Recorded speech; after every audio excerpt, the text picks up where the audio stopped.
سر اور داڑھی کے بال پر کلر کرنا کیسا ہے؟ سنت ہے۔ سرکار دو عالم صلی اللہ علیہ وسلم کے متعلق آتا ہے کہ آپ کے سر اور داڑھی میں 20 بال بھی سفید نہیں تھے، لیکن آپ خضاب کیا کرتے تھے۔ خضاب کہتے ہیں بالوں کو رنگنے۔ کسی لڑکی سے مذاق میں یا ایسے ہی نکاح کر لیے تو کیا نکاح ہو جائے گا یا نہیں؟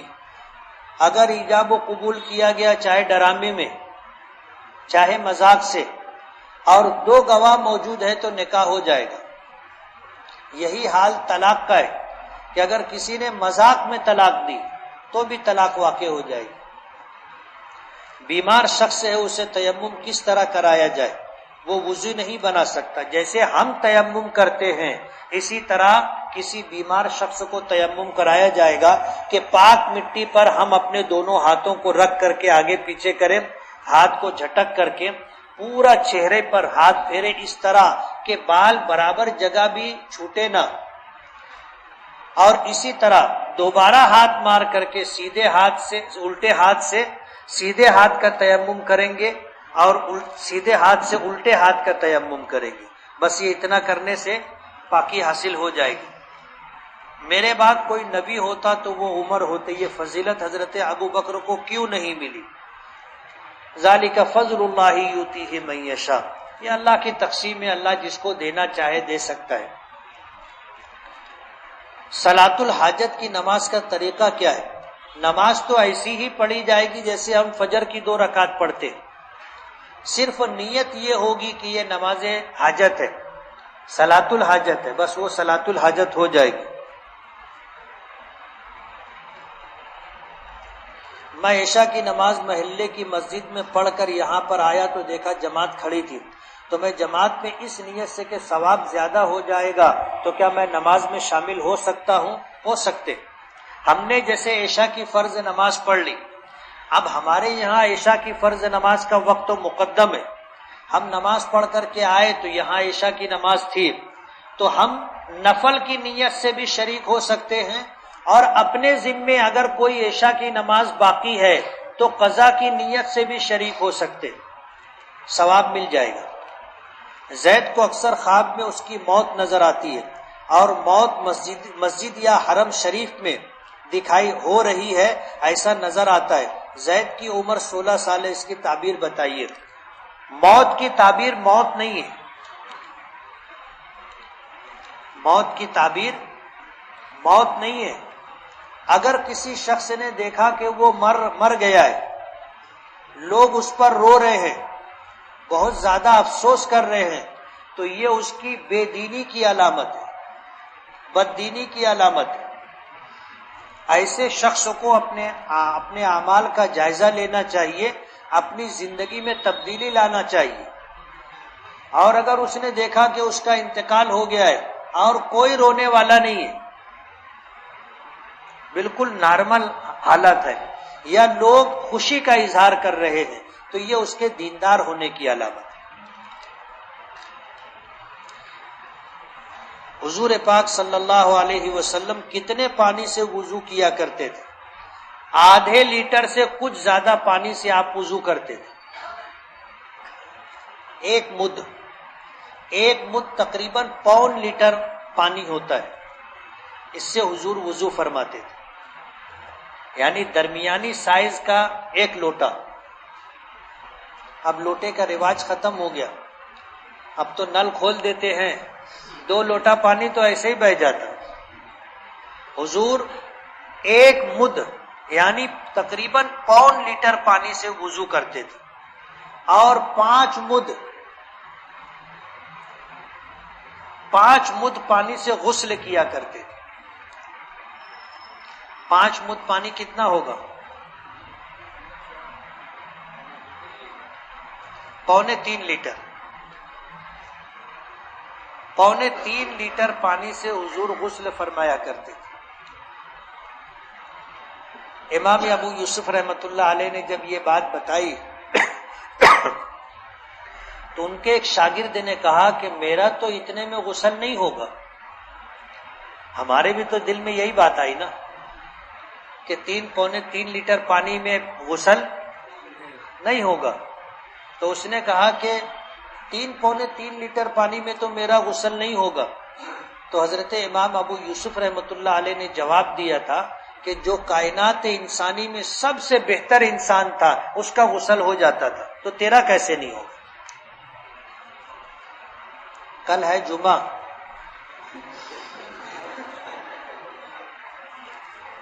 کل ہے جمعہ، اس لیے کل ٹرائی کر کے دیکھنا.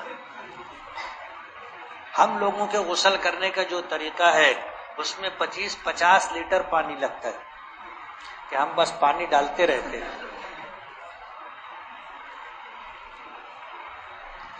حضور پاک صلی اللہ علیہ وسلم کے متعلق آتا ہے کہ آپ ایسے اپنے چلو میں پانی لیتے تھے اور سر پر ڈال کر کے اس کو پوری طرح رگڑتے تھے کہ بالوں کی جڑوں تک پانی چلا جائے.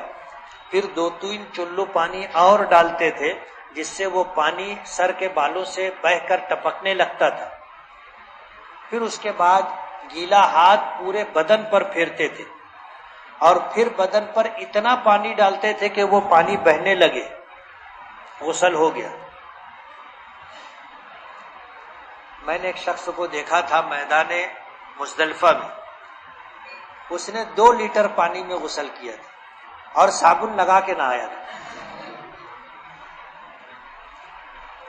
حاجی تھا، اس کو غسل کی حاجت ہو گئی اور پانی تھا نہیں، بس یہ جو اپنے تھمس اپ وغیرہ کی بڑی بوتل آتی ہے وہ اتنا پانی تھا. اتنے پانی میں اس نے غسل کیا تھا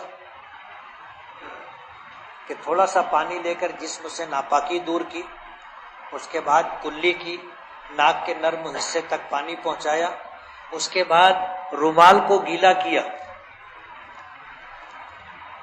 رومال کو گیلا کیا اور سر میں صابن لگایا. پہلے وہ گیلے رومال سے پورے سر کو رگڑا، پھر رومال پر صابن لگایا، پھر وہ رومال سے سر کو صابن سے دھویا، حالانکہ وہ احرام میں تھا، دھویا. اور اس کے بعد پھر اس نے سر پر تھوڑا تھوڑا پانی ڈالا تو وہ پانی اس کے اوپر سے بہہ کر کے نیچے جسم پر آیا. تو گیلے رومال سے اس نے پورے بدن کو رگڑ کر کے گیلا کیا اور پھر تھوڑا تھوڑا پانی ڈال کر کے اس نے غسل پورا کیا. تو کل ٹرائی کر کے دیکھنا کہ اتنے میں ہوتا کہ نہیں ہوتا. اپنے من پسند رشتے کے حصول کے لیے کوئی وظیفہ بتائیے، صلاۃ الحاجت پڑھنے کا اور اللہ سے مانگنے کا. جس شخص کو اللہ پاک 3 نعمتیں دے دے، اللہ نے گویا اسے جنت دے دی. ایک وطن کی روزی، وطن کی روزی.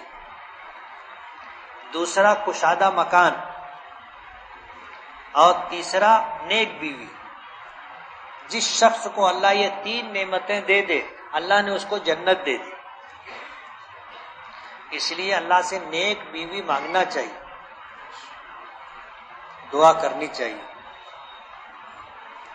نماز جنازہ میں اس وقت شامل ہوئے جب جماعت جاری ہو چکی تھی اور کئی تکبیریں ہو چکی تھی. سلام سے قبل شامل ہوا تو مسبوق اپنی نماز کس طرح پوری کرے گا؟ جنازے کی نماز میں 4 تکبیریں فرض ہے. کیا فرض ہے؟ 4 تکبیریں. ہم جو نماز پڑھتے ہیں اس میں جو رکعتیں ہماری چھوٹ گئی، اس کو کب پڑھتے ہیں ہم؟ امام کے سلام پھیرنے کے بعد. لیکن جنازے کی نماز میں اس کے الٹا ہے. ہم آئے تو آنے کے بعد امام جتنی تکبیر بول چکا ہوگا اتنی تکبیر ہم پھٹافٹ بول لیں گے. آئے اللہ اکبر اللہ اکبر اللہ اکبر، 3 تکبیر امام بول چکا تھا تو 3 تکبیر ہم بول لیں گے. چوتھی تکبیر میں امام کے ساتھ تکبیر کہیں گے اور امام کے ساتھ سلام پھیر دیں. سمجھ میں آیا؟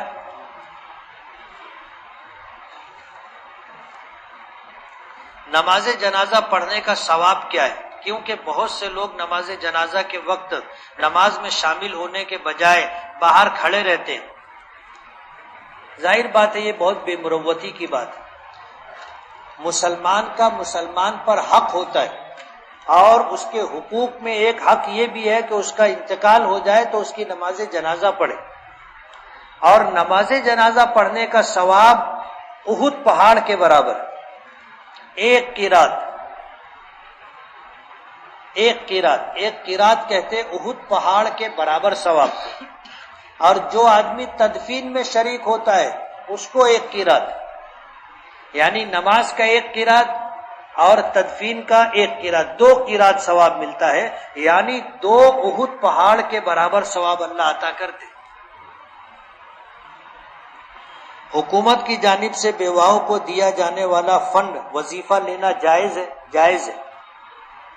سرکار کے پاس ہمارا پیسہ رہتا ہے جو ٹیکس کی شکل میں جاتا ہے، جیسے ہم اپنا گھر چلاتے ہیں تو کیسے چلاتے ہیں؟ گھر میں 2-3 بیٹے ہوتے، کما کے لاتے ہیں، گھر میں پیسہ دے دیتے، پورا نہیں دیتے، جو طے ہوتا ہے وہ دے دیتے۔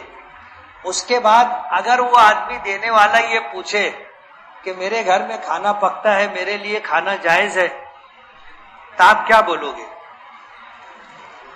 بولو نا، جائز ہے۔ تو سرکار کے پاس جو پیسہ ہوتا ہے وہ پبلک کا پیسہ ہوتا ہے، اور پبلک کا پیسہ پبلک استعمال کر سکتی، تو بیواؤں کو جو وظیفہ سرکار کی طرف سے ملتا ہے اس کا استعمال جائز ہے۔ نماز کھڑی ہونے سے پہلے جو تکبیر کہی جاتی ہے اس کا جواب دینا چاہیے۔ جواب 2 طرح کا ہوتا ہے، ایک جواب ہوتا ہے قولی، ہم زبان سے کہتے، اور ایک جواب ہوتا ہے عملی، کہ ہم صف میں آ کر کے نماز کی نیت سے کھڑے ہو گئے، یہ عملی جواب۔ عورتوں کا 2 ویلر 4 ویلر چلانا کیسا ہے؟ پردے کے ساتھ چلا سکتی، پردے کے ساتھ چلا سکتی، بے پردگی کے ساتھ نہیں۔ دعائے قنوت کا ترجمہ بتائیں۔ الحمد کے پارے میں دیکھ لینا۔ جو پیسہ ہم بینک میں رکھتے ہیں جب لانے جاتے ہیں تو پیسے کے ساتھ ربر لگا ہوا ہوتا ہے، تو وہ ربر ہم استعمال کر سکتے ہیں یا نہیں؟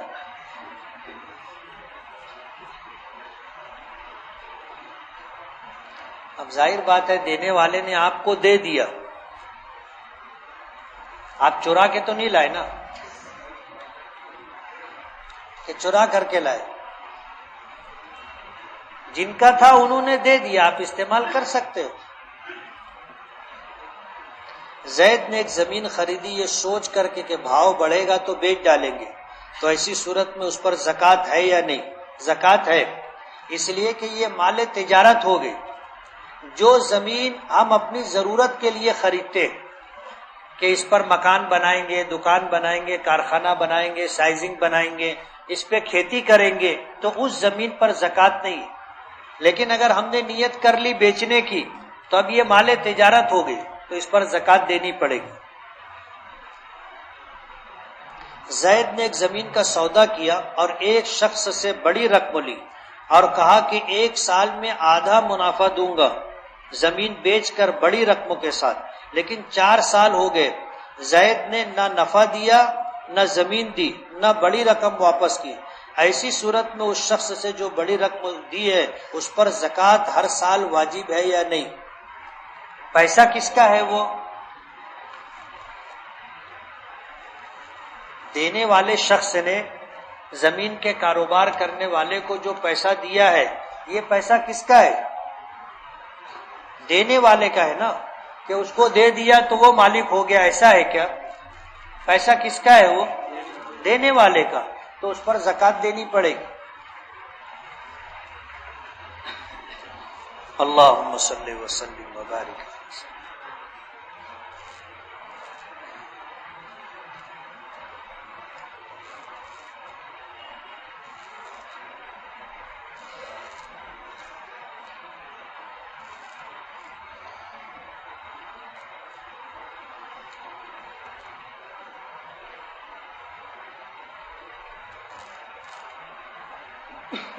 برحمتک یا ارحم